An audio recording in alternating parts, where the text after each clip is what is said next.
Megastar Ram Charan తాజాగా నటించిన ధృవ చిత్రం హిట్ టాక్ తెచ్చుకోవడమే కాకుండా బాక్స్ ఆఫీస్ వద్ద కాసుల వర్షం కురిపిస్తోంది. ఈ సినిమా వచ్చాక మరికొన్ని చిన్న చిత్రాలు వచ్చినప్పటికీ అవన్నీ అంతంత మాత్రంగానే ఉండడంతో ఇప్పటికీ ధృవ కలెక్షన్స్ అదే స్పీడ్ లో వస్తున్నాయి. మరీ ముఖ్యంగా అటు ఓవర్సీస్ లో అయితే దుమ్ము రేపుతున్నాడు చెర్రీ. ఇప్పటికే అక్కడ 1.41 మిలియన్ల వసూలు చేయగా ఇప్పుడు అది 1.5 మార్కులు అందుకోవడానికి ఒక ప్లాన్ వేశారు చిత్ర యూనిట్. ఓవర్సీస్ లో ధృవ రిలీజ్ అయినప్పటి నుంచి భారీ వసూళ్లు రాబట్టడం, ఆ తర్వాత వచ్చిన మిగతా సినిమాలు అంతగా ఆడకపోవడంతో అక్కడ ధృవ కోసం మరో 25 థియేటర్స్ పెంచనున్నారు.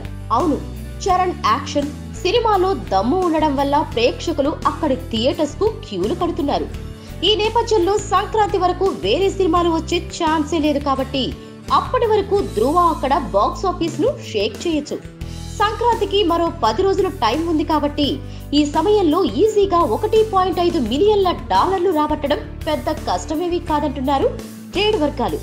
మామూలుగా చూసుకుంటే ధృవకు ఇప్పటికే 1.5 మిలియన్ల వచ్చుండాలి. కానీ ప్రీమియర్ షోకు వచ్చిన వారి సంఖ్య తక్కువగా ఉండడం వల్లే ఇంత లేట్ అయిందని చెప్తున్నారు. ఏదేమైనా ఇప్పుడు థియేటర్స్ పెంచాక ధృవ ఎంత వసూలు చేస్తుంది చూడాలి. Please subscribe. Hi, it's me Purna. Please subscribe.